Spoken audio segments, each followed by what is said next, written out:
So, Maitreya uvāca upasthīyamāno sau munibhir brahma-vādibhiḥ salile sva-khurākrānta upādhattāvitāvanim. Maitreya uvāca upasthīyamāno sau munibhir brahma-vādibhiḥ salile sva-khurākrānta upādhattāvitāvanim. Maitreya uvāca upasthīyamāno sau munibhir brahma-vādibhiḥ salile sva-khurākrānta upādhattāvitāvanim. The sage Maitreya said, "The Lord, being thus worshipped by all great sages and transcendentalists, touched the earth with his hooves and placed it on the water." Purport by His Divine Grace Srila Prabhupada. The earth was placed on the water by his inconceivable potency. The Lord is all-powerful, and therefore he can sustain the huge planets either on the water or in the air, as he likes. The tiny human brain cannot conceive how these potencies of the Lord can act. Man can give some vague explanation of the laws by which such phenomena are made possible, but actually the tiny human brain is unable to conceive of the activities of the Lord, which are therefore called inconceivable. Yet, the frog philosophers still try to give some imaginary explanation. We'll read verse 47 and we'll chant it together. Sa itthaṁ bhagavān urvīṁ Sa itthaṁ bhagavān urvīṁ viṣvaksenaḥ prajā-patiḥ viṣvaksenaḥ prajā-patiḥ rasāyā līlayonnītām rasāyā līlayonnītām apsu nyasya yayau hariḥ apsu nyasya yayau hariḥ sa itthaṁ bhagavān urvīṁ viṣvaksenaḥ prajā-patiḥ rasāyā līlayonnītām apsu nyasya yayau hariḥ sa itthaṁ bhagavān urvīṁ viṣvaksenaḥ prajā-patiḥ rasāyā līlayonnītām apsu nyasya yayau hariḥ. Anyone want to chant? Sa itthaṁ bhagavān urvīṁ viṣvaksenaḥ prajā-patiḥ rasāyā līlayonnītām apsu nyasya yayau hariḥ sa itthaṁ bhagavān urvīṁ viṣvaksenaḥ prajā-patiḥ rasāyā līlayonnītām apsu nyasya yayau hariḥ sa itthaṁ bhagavān urvīṁ viṣvaksenaḥ prajā-patiḥ rasāyā līlayonnītām apsu nyasya yayau hariḥ.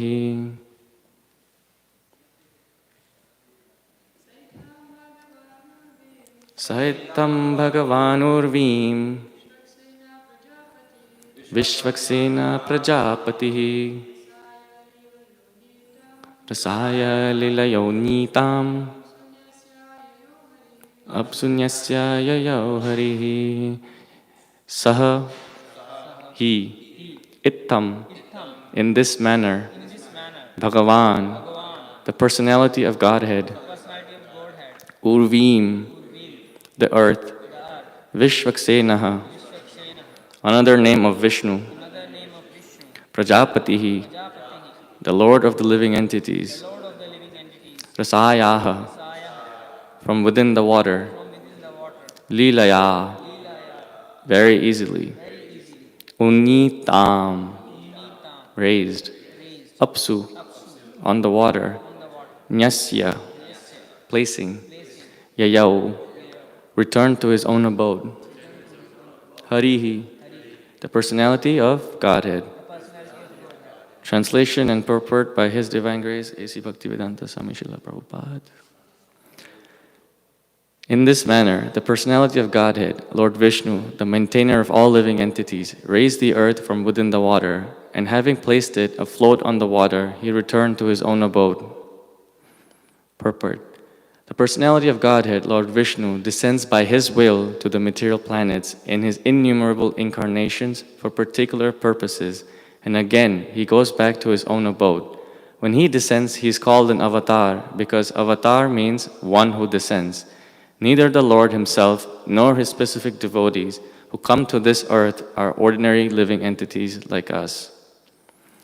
Om ajnana-timirandasya jnananjana-shalakaya chakshurunmilitayena tasmai shri-gurave namaha Shri Chaitanya-manobhishtam stapitam yena bhutale swayam rupa kadamahyam sva-padantikam Vande Shri Guru Shri Yuta Padakamalang Shri Gurun Vaishnavangscha Shri Rupam Sagrajatam Sahagana Raghunathaṃ Vitāṃ Sajivam Sadvaitam Savadutam Parijana Krishna Chaitanya Devam Shri Radha Krishna Padang Sahagana Lalita Shri Viṣvaksenaḥ He Krishna Karuna Sindhu Dinabandho Jagatpate Gopesha Gopika Kanta Radha Kanta Namastute Tapta Kanchana Gaurangi Radhe Vrindavaneshwari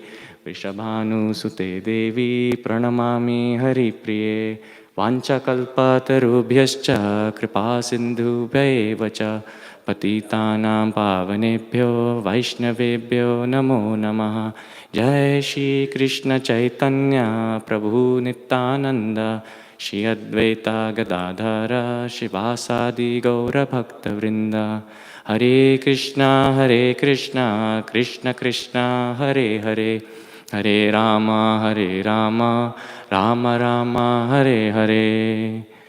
In this manner, the personality of Godhead, Lord Vishnu, the maintainer of all living entities, raised the earth from within the water, and having placed it afloat on the water, he returned to his own abode. So, thank you all for coming. Before I start speaking, I would like to get the blessings of all senior Vaishnavas present here. So if you could please give me blessings so I could speak something in the lines of Shastra and Guru and Krishna, of course. So, in these two verses, so I'll just start with the overview of what I'm going to be speaking in this lecture. First is that we'll be setting the scenario of where these verses take place in the Bhagavatam, and then how all the activities of the Lord are transcendental. Then we'll speak about Krishna's internal and external energy and how the internal energy is controlling everything. We'll also take a small deviation to look at how the Bhagavad Gita and the Srimad Bhagavatam provide perfect knowledge because they're under the internal potency. Then we'll look at undeviated devotional service. And lastly, how and why surrender to Krishna is the perfection of all pure devotional service. So these two verses are being described by sage Maitreya to Vidura, who was the uncle of the Pandavas. The Supreme Personality of Godhead appeared in a transcendental boar form called Lord Varaha, and he had a specific purpose for coming to the material world, to lift the earthly planetary system known as Bhumandala. So it wasn't just the earth that was being lifted, it was the whole earthly plane. So raising the Bhumandala from the waters of the Garbhodaka ocean, and he placed it right above the ocean, because the earthly plane, it floats above the Garbhodaka ocean. It doesn't rest on the waters, it floats above it. And the Supreme Personality of Godhead does this by his inconceivable powers. So, and not just the earthly planetary system, all the above planetary systems, they're all floating above the water, and they're held by so-called gravity, but it's actually Ananta Shesha who's holding all these planetary systems up on his hoods. So yeah, he came from the spiritual abode, raised the earth, kept it afloat, and then went back. So, janma karma chame divyam evam yo vetti tattvataha tektva teham punarjanma naiti mameti savarjuna. One who knows the appearance and disappearance and the activities upon leaving this body surely attains Krishna's planet. So Krishna comes from the spiritual abode and performs all these wonderful activities. And sometimes it looks as if the activities that he's performing are so normal, so regular, and so mundane. But none of his activities are mundane, none of them are regular. And sometimes it also appears as if a yogi who has perfected the Ashtasiddhis can also perform these. For example, a yogi can lift Govardhan Hill, but he cannot lift it for 7 days and 7 nights, and on his left pinky finger, and standing on 1 foot like the Supreme Personality of Godhead did. So that's the difference between a yogi and the Supreme Personality of Godhead. In addition to that, the Samvartaka clouds, the clouds of devastation, they were continuously pouring water for 7 days and 7 nights. There's no yogi out there who can hold a mountain for such a long time and in such a terrible condition. Impossible. Modern scientists, Prabhupada says that modern scientists are kind of like the yogis because they have the ability of anima and laghima to drill to small things and to drill to bigger things such as tunnels and stuff. They can drill through the tunnels, but they cannot lift the mountain that they're drilling through. So what to speak of holding it for 7 days? Certain yogis who have perfected the Ashtasiddhis, they can expand themselves, but 8 is, I believe, the maximum number of expansions they can have. But these are all television expansions. Srila Prabhupada says that these are television expansions in the sense that all the 8 expansions are doing the same exact thing. There's no variety. So if you expand yourself in 8 times after perfecting the Ashtasiddhis, you can do the same thing 8 different places. But the Supreme Personality of Godhead, he expanded himself into 16,108 husbands to please his 16,108 wives. And he performed different activities in each and every single palace. Narad Muni wanted to see this, so he went first from Rukmini's palace, then to the other palaces, then to other palaces. He spent the whole day, I don't know how many days he spent, but he spent a lot of time going through each palace. And he saw that the Supreme Personality of Godhead was involved in various activities, like performing yagyas, playing with the kids, laying on the bed, taking a nap, taking a bath, swimming, this, that. He did everything.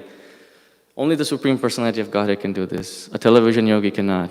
So the point is, although it looks like some of the activities the Supreme Personality of Godhead performs, they may seem mundane, but in fact, they're all transcendental. Janma karma chame divyam, they're transcendental. They're not from this material world. So in the same way, Lord Varaha lifting the Bhumandala was not a mundane thing that he did.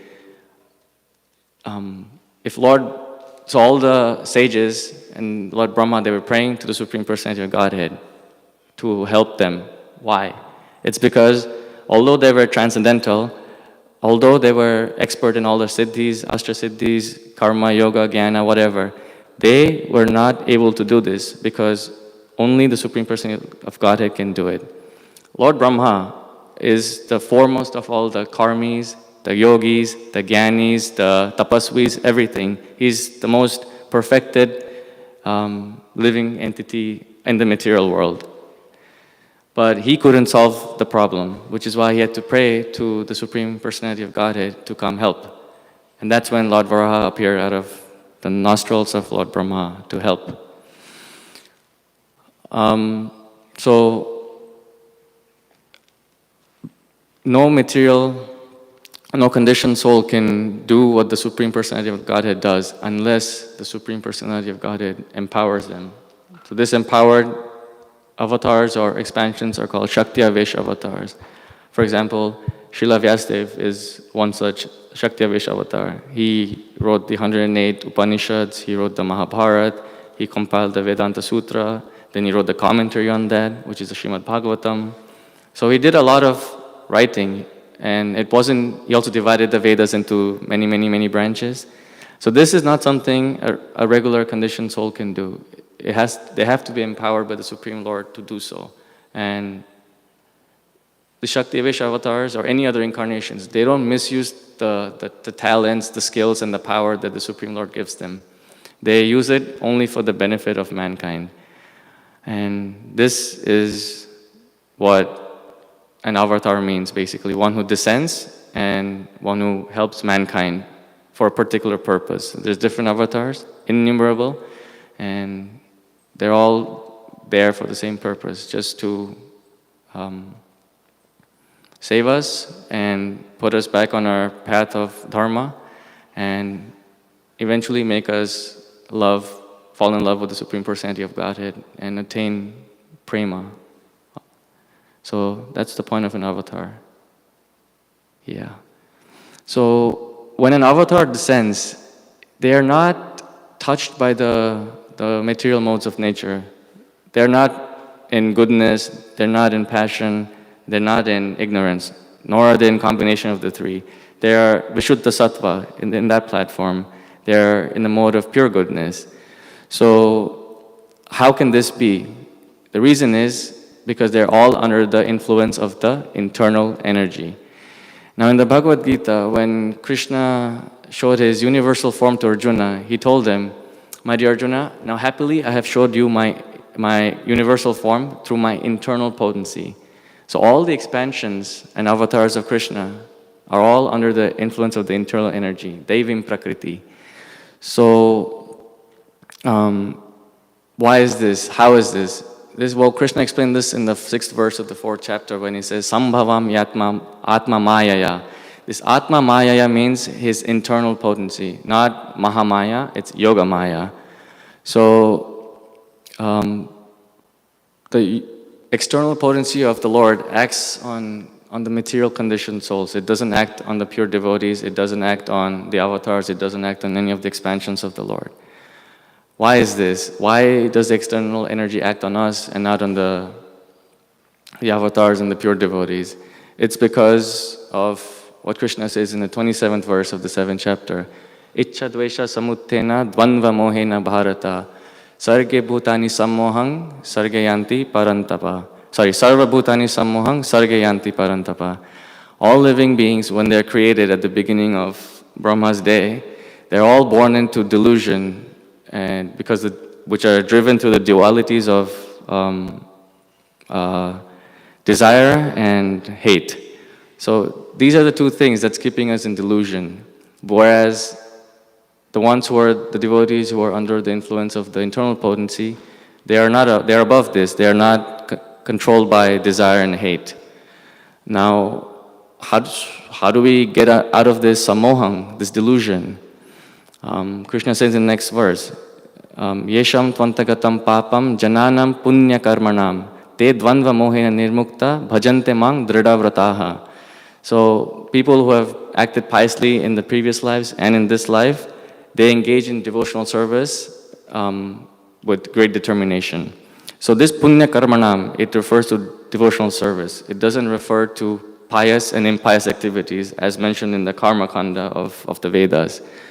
So the only way to become free from this delusion, this sammohang, is through performing devotional service, punya karmanam.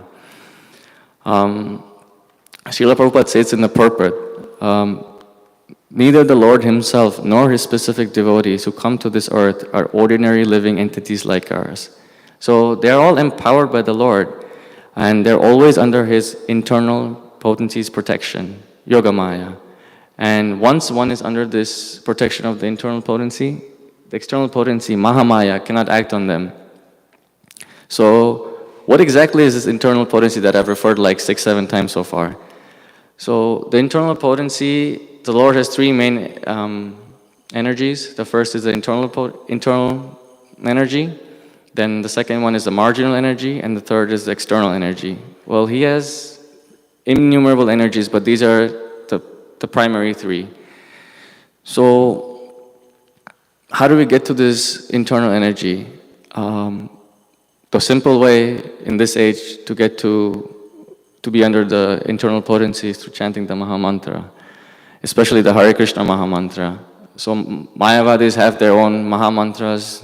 They glorify each other, they glorify the Supreme Brahman, but the Maha Mantra is the one that we chant every day. Hare Krishna, Krishna Krishna, Hare Hare, Hare Rama, Rama Rama, Hare Hare. And if we keep chanting this name, like Gopal Chambu Prabhu said yesterday, for a lack of better example, it's like a vaccination against Mahamaya. So if we maintain our sadhana constantly and perfectly every day, it will vary, of course, it won't be the same every day, but if you still just chant our 16 rounds and read Srila Prabhupada's books, then the effects of Mahamaya will not be able to get to us. And the more, to the degree that we engage ourselves in this punya karmanam, devotional service, to that degree, Mahamaya will not be able to get to us. So the more you put yourself in devotional service, the less Maya will attack you. And this is not just some theoretical verse that I'm saying, it's a fact. And I've experienced it myself, and I'm sure all of you have as well. So, sammohang, this delusion under which all conditioned souls are born into, it's very difficult to come out of this. But how this delusion, this word sammohang, is mentioned elsewhere in the Bhagavad Gita when Krishna says, Dhyato vishayan pungsas sangasteshu pajayate sangas sanjayate kamat krodho bijayate krodhat bhavati sammohas sammohat smiti vibramah smiti bramshat buddhinashat pranashyati. Basically, when we start contemplating on sense objects, it leads to attachment, and that attachment leads to anger, and anger leads to lust, and then lust leads to anger. Then from anger comes bewilderment of memory, the sammohang. And then from sammohang, we lose our intelligence. And once we lose our intelligence, we fall back down into the material pool, which is, we basically go back to becoming karmis and gyanis. So we need to keep chanting on the holy name and try not to focus on the sense objects, because if we get distracted from the holy name and start focusing on sense objects. And these sense objects could be in multifarious forms. It's not something specific. It's anything out there on which you focus too much. A car could become a sense object. Prasadam could, not prasadam, food could become sense gratification. So everything has to be regulated and used in the service of Krishna. Only then can we properly perform a devotional service. Yuktahara viharasya yukta chestasi karmasu. Everything has to be regulated, everything that we do. So I just went from 7th chapter to the 2nd chapter from one word, sammohang. So this shows that the Bhagavad Gita, these connection between verses are not by chance. They were spoken by Krishna to help us realize that there's this connection between everything that he said in the Bhagavad Gita. It's not that he says something in the 2nd chapter, then something in the 3rd chapter, and then he doesn't relate to them elsewhere in the Bhagavad Gita. The whole Bhagavad Gita and Srimad Bhagavatam as well, they're all interconnected, intertwined through these verses. Through the word-for-word meanings, we can understand that the Bhagavad Gita, the knowledge contained in the Gita is something specific. It's not general knowledge. It's not like you mix water and something and you get something else. No, it's very specific. It's specific to help us get out of this sammohang. Srimad Bhagavatam, Bhagavad Gita, Chaitanya Charitamrita, all Vedic literatures are meant for that sole purpose, to help us get out of this delusion, which is run by desire and hate. We like something, so we get attached to it. We hate something, and we become averse to it.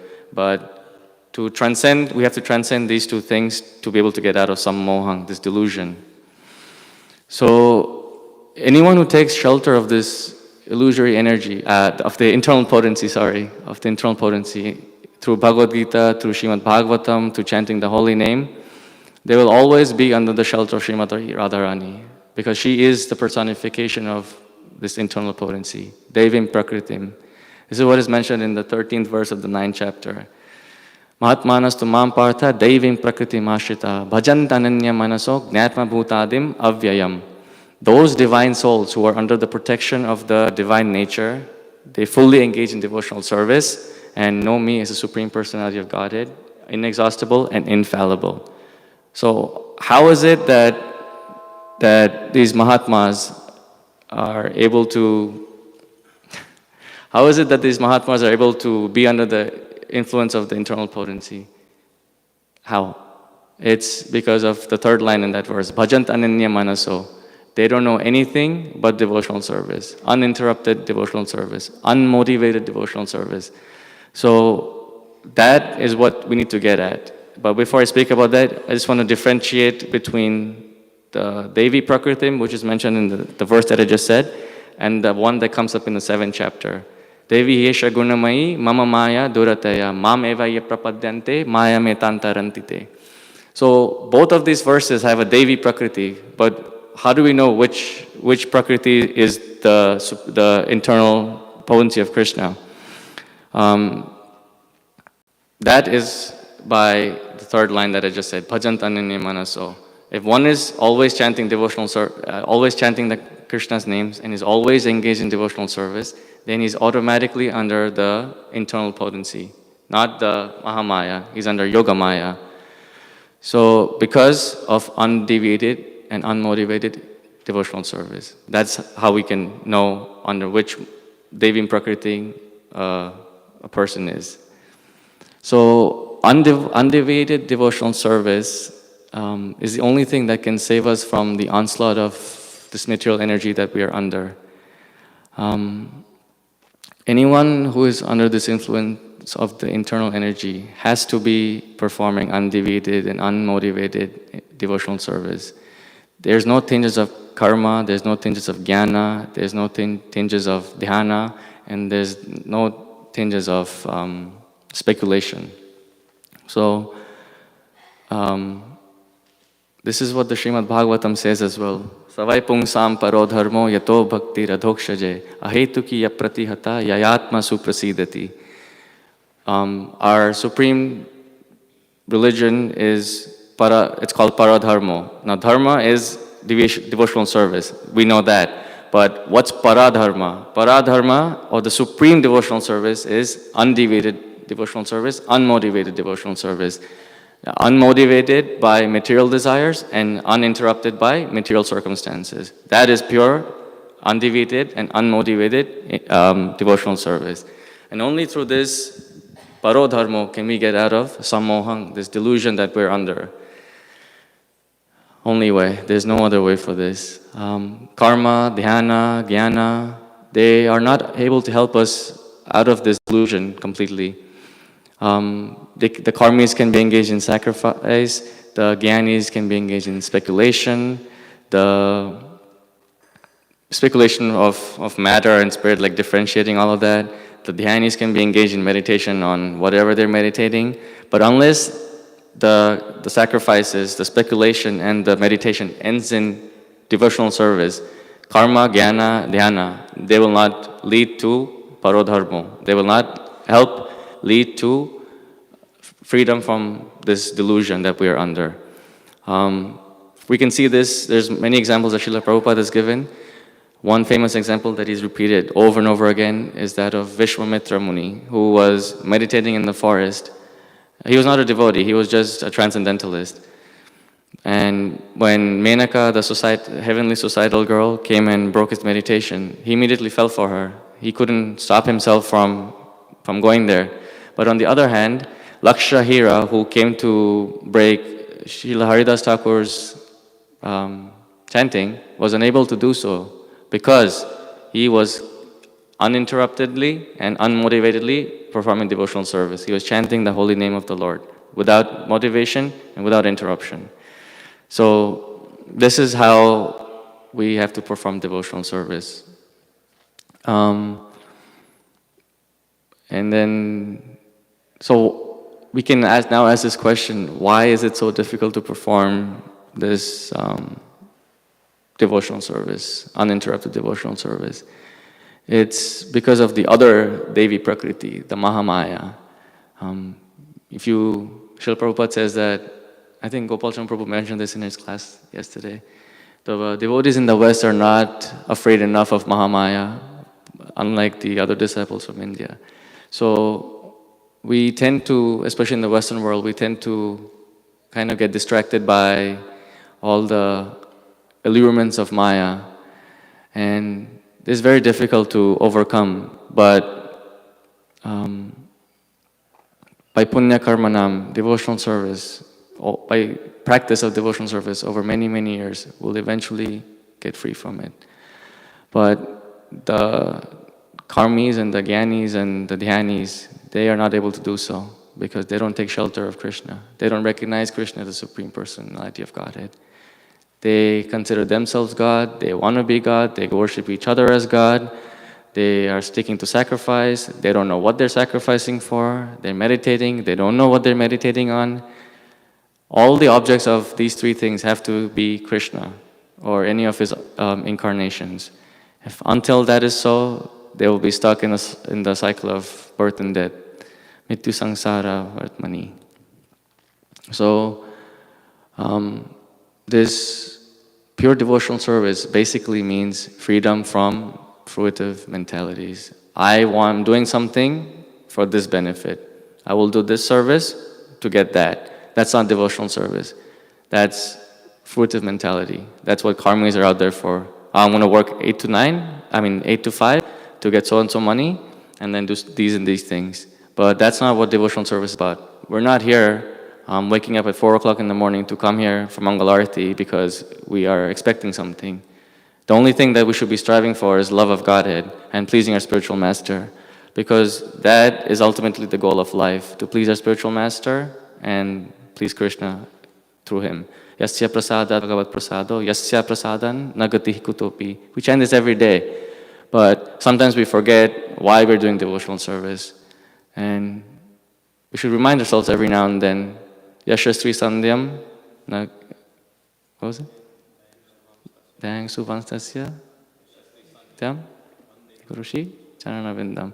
So at least 3 times a day, we should remember why we're doing devotional service. 3 Sandhyam. For ones who are second initiated, they can chant the Gayatri mantras and think of their spiritual master, Lord Gauranga and Lord Krishna. But for the others, they can just think of these 8 stanzas of the Guru Vashtakam that we chant and remind themselves why they're performing devotional service. Why are we here?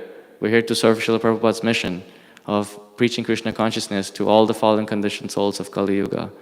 We're not here to eat for free, live for free, and just enjoy our lives. That's not what devotional service is about, especially in New York City, where His Holiness Kadamaka Maharaj says that New York is the lap of Maya. There's Maya, but this is the lap of Maya, like this is the hotspot of Maya. This is where Maya central.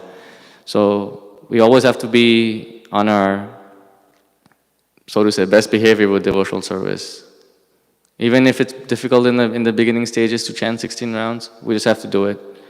Whether through duty first and then through love, doesn't matter. We just have to do it.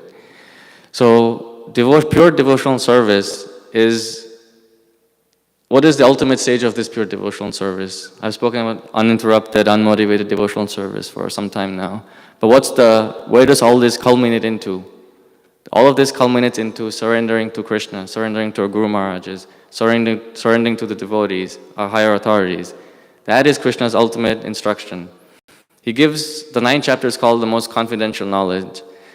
He says in the last verse of the 9th chapter, Man mana bhava mad bhakto madhyaji man namaskuru mam evashis iptva evam atmanam mat parayana. Become a devotee, always think of me, offer your obeisance unto me, worship me. He says those things. But again, in the 18th chapter, he gives even more confidential knowledge in the 65th and the 66th verse. He says, I've given you knowledge, confidential knowledge up to here. I've given you knowledge of the Brahman. I've given you knowledge of Paramatma. But here, my topmost knowledge now. Sarva guhyataram bhuya, in the 64th verse. Then Krishna says, in the 66th verse, Sarva dharman parityajya mamekang sharanam vraja ahang tvang sarva papebhyo mokshayishyami ma suchaha. Surrender and abandon all varieties of religion and just surrender unto me. I will protect you from all sins. Sins means what? Sins means effects of the material nature. Devotees are always under the influence of the Yoga Maya, not Maha Maya. Even though it may seem like a devotee is suffering, going through tribulations, they're not under Maha Maya, they're under Yoga Maya. It's because of our limited vision, we're not able to see the big picture. We don't know past, present, future. Krishna knows past, present, future. He can see all of that. He knows what's best for us. We don't know anything. We are like born in ignorance, we live in ignorance, but we're here in Krishna consciousness to get out of this ignorance, this delusion, this sammohang. And that is only possible through devotional service. So, manmana bhava mad bhakto mad dhyaji mang namaskuru mame vishesi satyam te pratijane priyosi me. Worship me, think of me, become my devotee, and always think of me. These 4 things we have to do. It's simple. There's nothing much we have to do. All these 4 things can be done through the Maha Mantra. We can think of Krishna. By chanting it, we are worshipping it. We offer obeisances to it as well when we're chanting it. And what's the last one?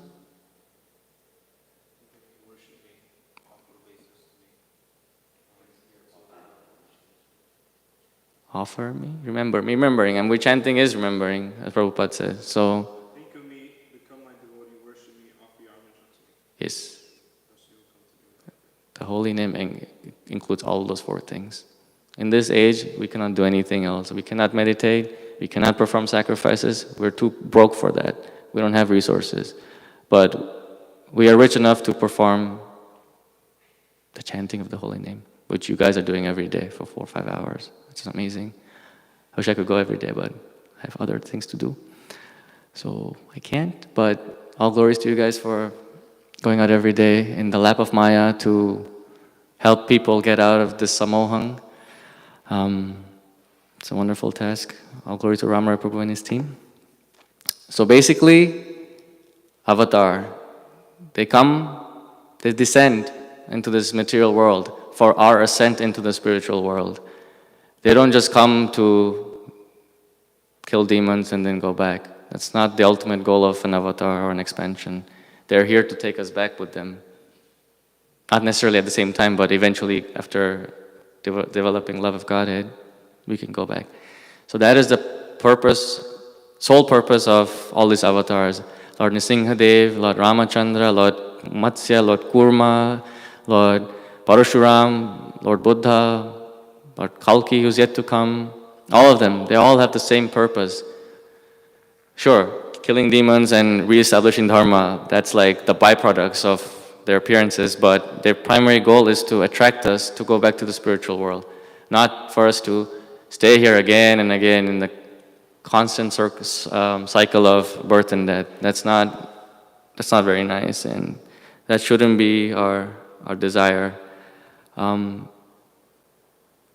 And then one other thing that these incarnations and avatars teach us is to surrender unto Krishna, because that is the ultimate instruction of Krishna in the Bhagavad Gita. And all of the Vedic literatures are meant for that purpose, to guide us, to drive us, to make us realize that without Krishna, there's no enjoyment, there's no real enjoyment in this world. Because jnana, karma, dhyana, everything, they're all temporary. They'll end with the end of this body. But bhakti, devotional service, especially uninterrupted devotional service, will go on forever. It's like a spiritual bank account. Neha vikramanashasti pratyavayo na vidyate. Swalpam apyasya dharmasya trayate mahato bhayat. It'll save you from the greatest sin, greatest fear. What is that fear? Not getting a human birth again. Because only with the human birth can we go back to Godhead. We cannot go back to Godhead in an animal body. It's impossible. They don't have that consciousness, but we do. So that's the point of this human life, is to go back to Godhead, to perform devotional service, to try to do unmotivated and uninterrupted devotional service. We're all here for the same purpose, so let's work together to attain that goal, because bhakti cannot be, it's not a me thing, it's a we thing. We can't perform bhakti by ourselves, it's impossible. Bhakti is best performed in the association of devotees. And the more association we get, the more we can engage yourself. More association leads to engagement, engagement leads to absorption. Yes, like that. So I hope I was able to connect all these 5 points into a nice story, so to say. And I hope you guys were able to understand what I was trying to say. If it wasn't, then I'll say one more time. We have to perform uninterrupted and unmotivated devotional service by surrendering unto Krishna and Spiritual Master, Srila Prabhupada. That is Krishna consciousness. Oh, any questions? Yes.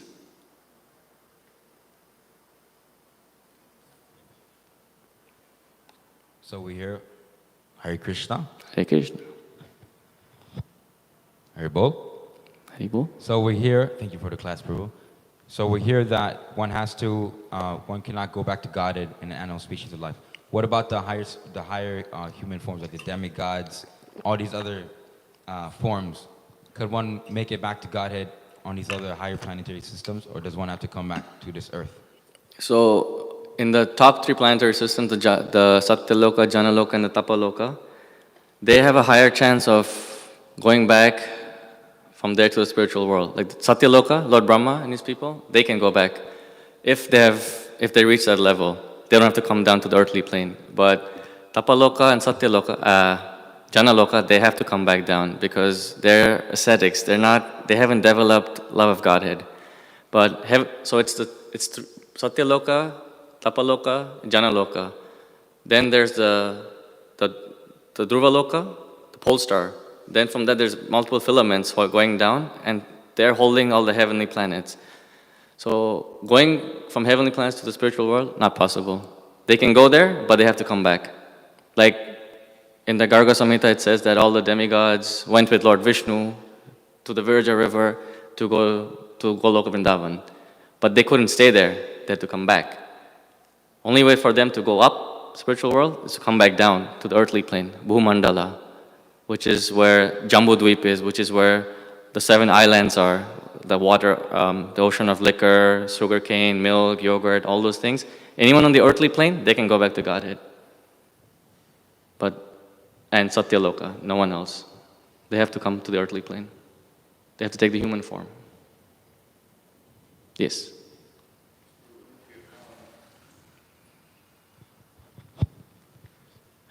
Thank you, Prabhu. So on that note, I've heard that it's like basically from the status of like a demigod, it's more difficult because of the attachment to that position and that role and that power. It's more difficult to develop like full. Yeah, because you have so many distractions like wealth, beauty. What's the 4 things? Wealth, beauty, aristocracy, and what's the last one? Yeah. English. Learning, knowledge. So these 4 things are present in the heavenly planets to a much higher degree. They have a different version of the Bhagavatam. We have 12 cantos. They have more cantos. The Bhagavad Gita is bigger. Everything is bigger, and it's because they're smarter than us. They have higher intellectual capacities. But at the same time, they have the Mahamaya is just as big. Everything's in proportion in this universe. So there's more sources of material enjoyment, beautiful women. So all these things are distractions. They're not really helping to go back to Godhead. No one goes back to Golok Vrindavan by memorizing Bhagavatam, memorizing Bhagavad Gita, by memorizing the Vedas. No, it's by performing devotional service. So no one goes back with if someone has a big Bentley, it doesn't mean that they're going back to Godhead. It's what's in their heart. It's the transformation that they've received through all the Shastras.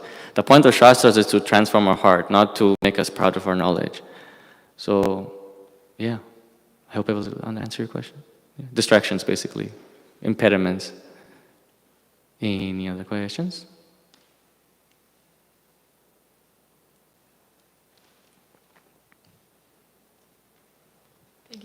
thank you for the very nice class. Hare Krishna. I don't think I ever heard your classes, so it's excellent. Thank you. Hare Krishna. You said that the more we perform devotional service, the less Maya attacks us.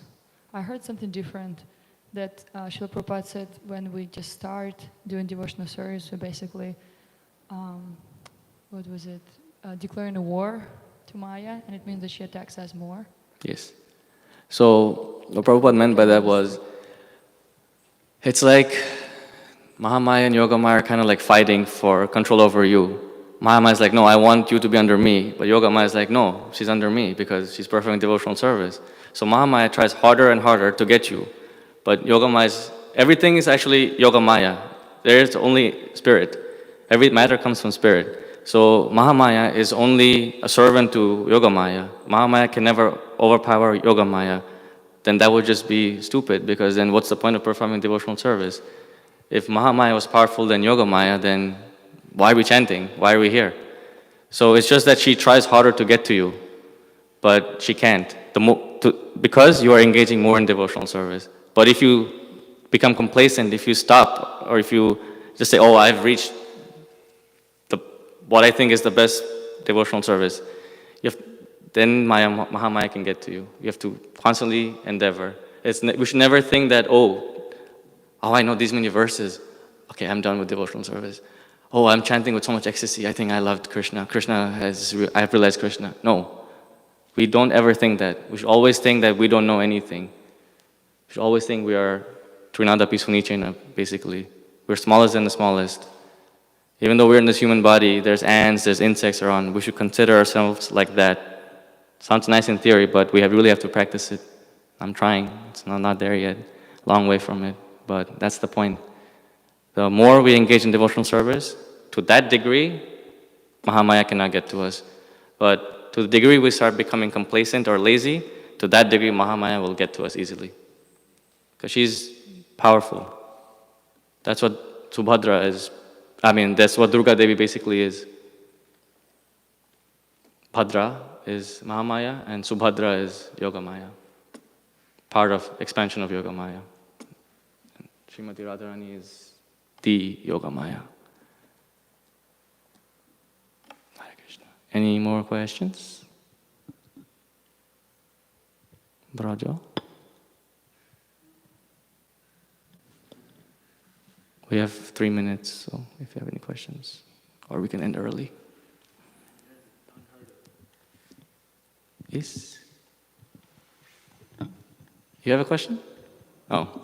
Grantraj Srimad Bhagavatam ki, Srila Prabhupada ki, all glories to the assembled devotees, all glories, all glories, all glories, all glories. Hare Krishna.